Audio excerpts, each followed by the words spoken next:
Black people, you are Israelites, you are the chosen ones, you are a prestigious people. Your history is in the Bible. This is a fascinating book, and the web pages are there. You can check it out. Facts are facts. This is a book that was written by a Jewish man. And he confronted the thinking of many of the high-placed individuals of the world. This is interesting stuff.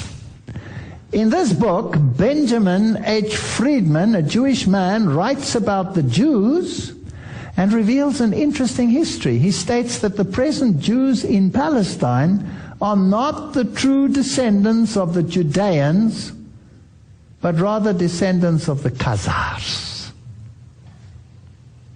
In the letter addressed to D. David Goldstein of Boston, Massachusetts, a convert to Catholicism, the author, Benjamin Friedman of New York City, dated October 1954, provides some fascinating insights. This is in the public domain.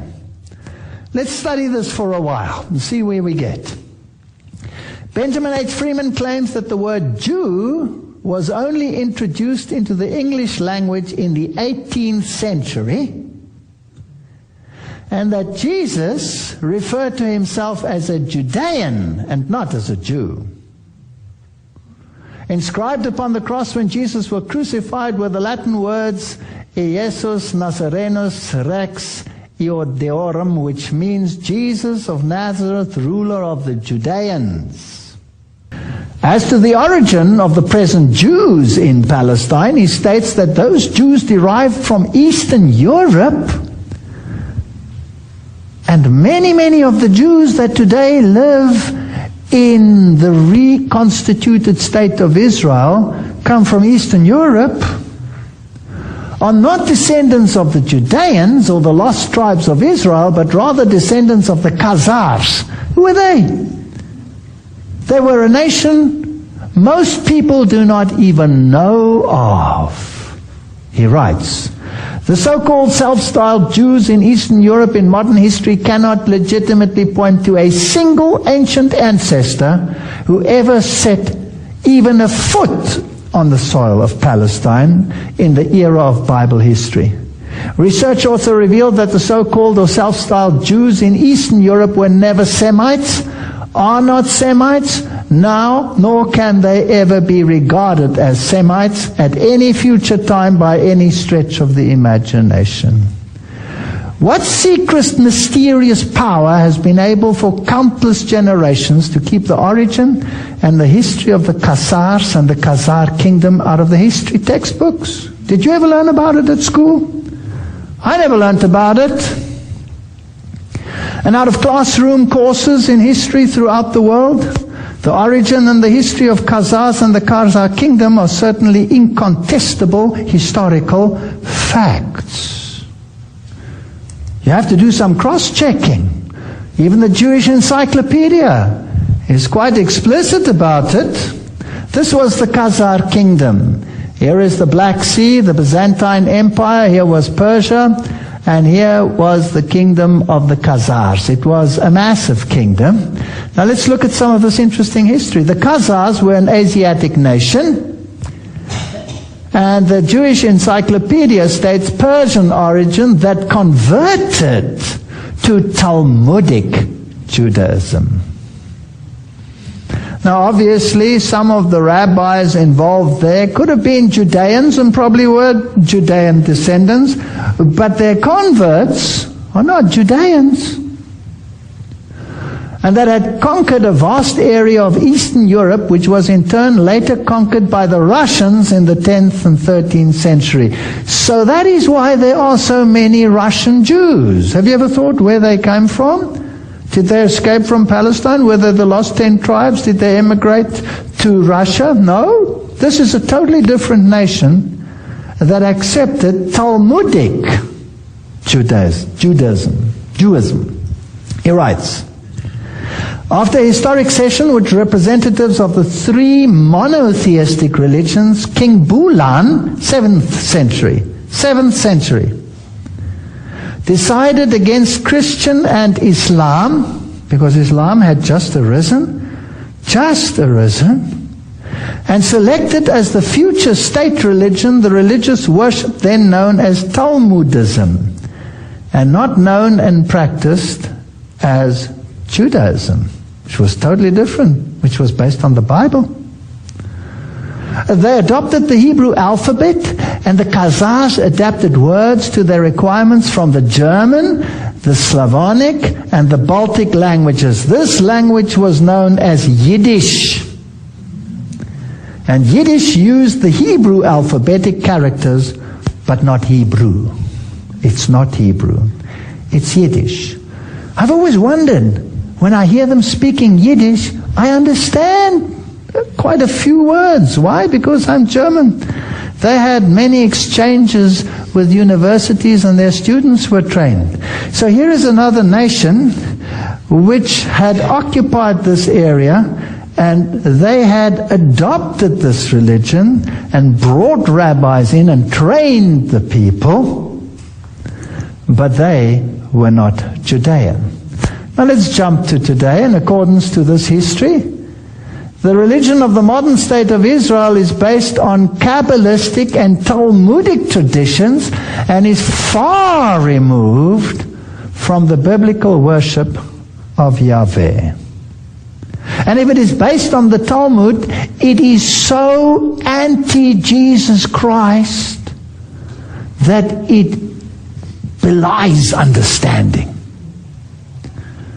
And here we have, in March 2006, while visiting Yeshiva University at Brooklyn, New York, a Jewish institute dedicated to the study of the what? Talmud. We have Cardinal Kasper. Who's Cardinal Kasper? Cardinal Kasper is the cardinal associated with ecumenism. They are honoring the Talmud together. You see, behind the scenes, there is a pact. Because I, as a Christian, can sympathize with every other religion, but I cannot embrace a religion that speaks evil of Jesus Christ. Nor can I have a union with such a religion. Because can two walk together lest they be agreed? They just came out with a new DNA study by Dr. Ilan Elhaik of St. John's Hopkins School of Medicine, one of the most distinguished schools in America. He's Jewish. He says that there is no Jewish people, that all of the Jews in the world came from the Khazars and such. Now, there have been other genetic studies on this. In other words, no one living in Israel today has ancestors who came from Abraham, Isaac, and Jacob. So the people, when Netanyahu says God gave us the title of this land, 5,000 years ago, no such thing. His ancestors came from Khazaria. So there's been new genetic research showing that's a true theory. So this just came. The 13th tribe has been confirmed. I didn't know that. Yeah, Arthur Kessler, the poor guy died. Some say he was murdered. He was a very good Zionist Jew, and he wrote the 13th tribe. He said they came. All of the historians and archaeologists have always said this. I wanted to know. That's around Georgia. Yeah, I wanted to know the truth. I wanted to say, well, what is the truth on this? Well, now we have DNA evidence that says the Jews are converts. They're pagans who converted to Judaism. They do not. Their bloodlines do not go back to Abraham, Isaac, and Jacob. And not only that. But Dr. Elhaik, who is Jewish, who is a real fighter there, he says there's no doubt about it. It's science. So what happens? What all the Christians do? I want to say this. Henry Kissinger knew of this study. He knows of this. I think well, no, it's really chic to hate Israel, and I see them building it up, Antichrist stuff. He claims to be and then kills them. this is crazy. Right. The elite. That's what I'm saying. It's more sophisticated. The elite have latched on to Israel as a tactic, as a strategy. I saw America's plunging in the polls. They have us do the dirty work, then they destroy us. Absolutely. Look, the Rothschilds and the others are Sabbatean Jews. They worship Satan. They don't worship the Bible. They have a serpent that they worship. I know this sounds fantastic. Of course it is. But what we that was because of that ancient area north of Georgia. That was the right, Kazakhstan, Georgia, all those areas in there. Those people migrated over to Europe. There were 3 million Polish people. Now, when Israel was formed, David Ben-Gurion, the first prime minister, was a Polish guy. Shimon Peres is Polish. That wasn't even their names. They changed their names to sound like they were Israelites. So we have a nation of imposters. But it would be wrong of us to hate these people. It would be wrong of us to not get the right idea here. The right idea is this. These people have been used. They have been used for foul purposes. They have been used to set up a bastion in the Middle East. But they will be dealt with. They'll be destroyed once the New World Order has... Yeah, why is Saudi Muslims too? Yeah, well, Pike was an interesting character who had the plan. And he said basically the plan is that there will be a great clash between the Muslims, the Christians, with the Jews sort of sitting on the sideline, but they'll be destroyed too. So that atheism will be the true religion, and Lucifer will be the one we worship. And I think that's the key here. We have to understand these people do not worship the Old Testament. And I'm talking about the Illuminati elite. They don't worship the Old Testament. They don't believe in the Old Testament at all. They have the Kabbalah. I mean, as a Jew, and I just got to say, it just makes total sense because, you know, the whole continent of Africa, you know, when Jesus was speaking about his second coming, and as the lightning is seen from the east and to the west, then so will my coming be. And it's very obvious that to the east of Jerusalem, you see, is Africa. So it really means that the Jews are Africans. Okay, it just makes... the way he explained it, it was just like, wow, you know, that, you know, the Jews are taking over, which means the black Africans, of course. It's the black African bankers that are hailing from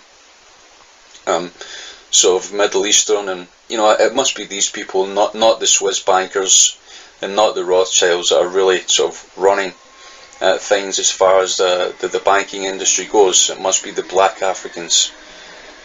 They must be the true Jews, and basically it's just really enlightened me today. I really thank all these people online that have spoken these wonderful truths. Over 1 billion